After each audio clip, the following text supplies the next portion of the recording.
Hello everyone, welcome to my channel Reshmi blogs. আজ প্রায় অনেক দিন পর আবার সবার সঙ্গে দেখা হলো, আর আমরা একটা প্ল্যান করেই মোটামুটি ঘুরতে চলে গেলাম। এই শর্ট ট্রিপটার জন্য যেহেতু আমাদেরকে সকাল সকাল বেরোতে হয়েছিল, তাই আমাদের ব্রেকফাস্টটা করা হয়নি। আমরা ভাবলাম যে চপ মুড়ি দিয়ে আজকে ব্রেকফাস্টটা সারা যাক, তাই আমরা যথাযথভাবে চপ মুড়ি নিয়ে নিলাম। তারপর আমরা স্টেশন পৌঁছে গেলাম, আর স্টেশনে পৌঁছে দেখি আমি বিচ্ছিন্ন হয়ে গেছি। কারণটা হলো আমি ভিডিও ক্লিপ নিচ্ছিলাম, তাই ওরা কখন এগিয়ে গেছে আমি বুঝতেই পারিনি। তারপর আমি আবার কল করলাম, কল করে আবার ওদের সঙ্গে দেখা হলো। তারপর ওভারব্রিজ থেকে নামতে নামতে একটু ঢং করলাম। আর আমাদের ট্রেন যেহেতু 1 ঘন্টা লেট হচ্ছিল, তাই আমরা স্টেশনে একটু বসেই ছিলাম, গল্প করছিলাম। অনেকদিন পর সবার সঙ্গে দেখা হলো, তাই তারপর ট্রেন আমাদের ফাইনালি চলে এসেছে। ট্রেনের উপর চেপে গেছি। ট্রেনটা ছাড়ার পর আমরা ব্রেকফাস্টটাও সেরে নিলাম তাড়াতাড়ি করে। তারপর মৌমিতা আমাদের সবার জন্য গুড়ের শুঁটি এনেছিল, সেগুলো খেলাম। আর খেতে খেতে আমার একটাই কথা মনে পড়ছিল যে ইউনিভার্সিটিতে যখন পড়তাম ঠিক এইভাবেই কাড়াকাড়ি করে খেতাম সব কিছু। প্রায় 2 ঘন্টার রাস্তা, তাই আমরা একটু বোরিং হচ্ছিলাম। তারপর ফাইনালি আমরা পৌঁছে গেলাম। আর এখানে এই বগিতে যতজন ছিল মোটামুটি আমরা সবাই একই জায়গায় যাচ্ছিলাম। আমাদের জানা ছিল না যে আমরা সবাই মিলে একই জায়গায় যাচ্ছি। হ্যাঁ, এবার সময়টা চলে এসছে জায়গাটার নাম বলার। আমরা গিয়েছিলাম ক্ষীরাই ঘুরতে। আর এখানে এত লোক, এত প্রচুর পরিমাণে এত লোক হয়েছিল যে ধারণার বাইরে। আর হ্যাঁ, আমার মনে আছে যখন লকডাউন হয়েছিল, তখন আমি ফোন খুলতেই প্রথমেই দেখতাম ক্ষীরাই ক্ষীরাই। আর আজকে সেই দিনটা চলে এসছে, আমার চোখের সামনে ক্ষীরাই দেখার সুযোগ। তাই বেশি কথা না বলে চলো যাওয়া যাক ক্ষীরাইয়ের উদ্দেশ্যে। মোটামুটি স্টেশন থেকে নেমে যা বুঝলাম 0.5 ঘন্টার রাস্তা যেতে হবে। ওখানে আবার গাড়িরও ব্যবস্থা ছিল, কিন্তু আমরা তো স্টুডেন্ট, আমরা একটু কিপটাই, তাই আমরা ভাবলাম যে পায়ে হেঁটে সবাই মিলে গল্প করে যাই। আর 0.5 ঘন্টার পর প্রায় পৌঁছে গেলাম ক্ষীরাইতে।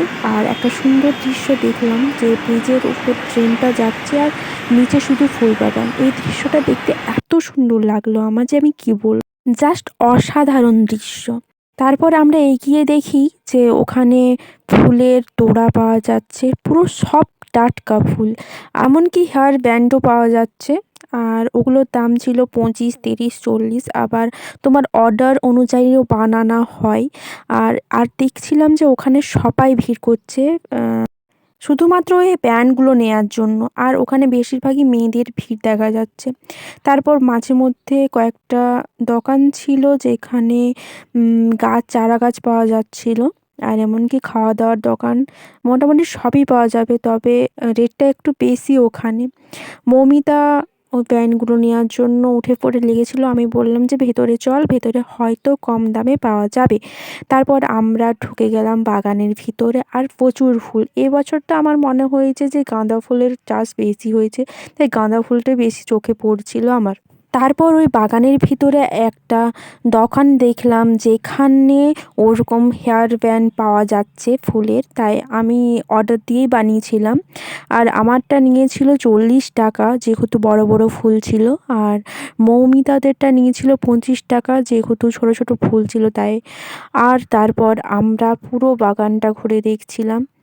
মাঝে মধ্যে বাগানের ভেতরে ভেতরে চাষও হয়েছে, যেমন পেঁয়াজ চাষ, আলু চাষ, এমনকি বেগুন চাষ, টমেটো চাষ, এইসব আর কি। হ্যাঁ, আর দেখছিলাম যে বাগানের মাঝে মাঝে কয়েকজন বসে টিফিন করছে। এইসব জায়গাতে মাটিতে বসে খাওয়ার মজাটাই আলাদা। আমি তো ভাবছিলাম যে ব্রেকফাস্টটা আমরা ট্রেনের মধ্যে না করে এখানে বসে খেলেই ভালো হতো, কিন্তু খাওয়া তো হয়ে গেছে। যাই হোক, এরপর আমরা পুরো এরিয়াটা ঘুরে দেখছিলাম, এই বিশাল বাগানটা ঘুরে দেখছিলাম। আর নানা রকমের ফুল চোখে পড়ছিল, আর মাঝে মধ্যে চাষ করেছে যারা বেগুন, টমেটো, এইসবও চোখে পড়ছিল। এই বছরের ফুলটা একটু দেরিতেই হয়েছে। আর এখানে নানা রকমের ফুল চাষ হয়। এখানকার আশেপাশের কয়েকজন লোককে জিজ্ঞাসা করলাম যে এই ফুলটা কতদিন থাকে বা এই চাষটা কতদিন হয়। তারা বললেন যে এই চাষটা এখন কি উঠে যাওয়ার সময়, কিন্তু এবছর যেহেতু বন্যা হয়েছিল তাই দেরিতে লাগানো হয়েছে, এই জন্য ফুলগুলো আছে। আর এবছর গাঁদা ফুলের চাষটা বেশি হয়েছে। আর অন্যান্য ফুলের চাষটা একটু কমই হয়েছে, এইসব বলছিলেন। আর আমার পেটে ছুঁচা দৌড় দিচ্ছিল, কারণ এখন বাজে প্রায় 2টা। তাই আমি আর বেশি দেরি না করে ওরাকে বললাম, চল খেতে যাবো, এখন খাওয়া উচিত, খাওয়ার সময় হয়ে গেছে। তারপর আমরা সবাই মিলে একটা ফাস্ট ফুডের দোকানে ঢুকলাম, আর ওখানে ভাতের হোটেল, এছাড়া মোমো দোকান, এছাড়া বিরিয়ানি, সমস্ত রকমের খাবার পাওয়া যায়। কিন্তু আমরা গিয়েছিলাম ফাস্টফুডের দোকানে, আর আমরা অর্ডার দিলাম ডিম টোস্ট আর চাউমিন। অর্ডার দেওয়ার পরে আবার আমাদের ভাত খেতে ইচ্ছা করছিল, কিন্তু আমি বললাম যে একদিন না ভাত খেলে কিছু যায় আসে না, আজকে এগুলোই খাওয়া হোক। তারপর আমরা ডিম টোস্ট আর চাউমিন খেলাম, আর ডিম টোস্টটা খেতে না খুবই সুন্দর ছিল। আর ওখানে একটা জিনিস আমার খুবই ভালো লেগেছিল, ওখানে সসটা তুমি যত ইচ্ছা নিতে পারো। আর আমরা এত পরিমাণে সস নিয়েছিলাম যে বোতলের অর্ধেক করে দিয়েছিলাম। তারপর ওখান থেকে বেরিয়ে আমরা পেয়ারা মাখা খেলাম, আর পেয়ারা মাখাতে এত ঝাল ছিল যে তুলনার বাইরে। আমি যেহেতু ঝাল খেতে ভালোবাসি, তাই আমি ঝাল দেওয়া করিয়েছিলাম, আর আমি একটু মজা করে ওদেরটাতেও ঝাল দিয়েছিলাম, তাই সবার অবস্থা এই রকম। তারপর আমরা আবার হাঁটতে হাঁটতে চলে গেলাম স্টেশন।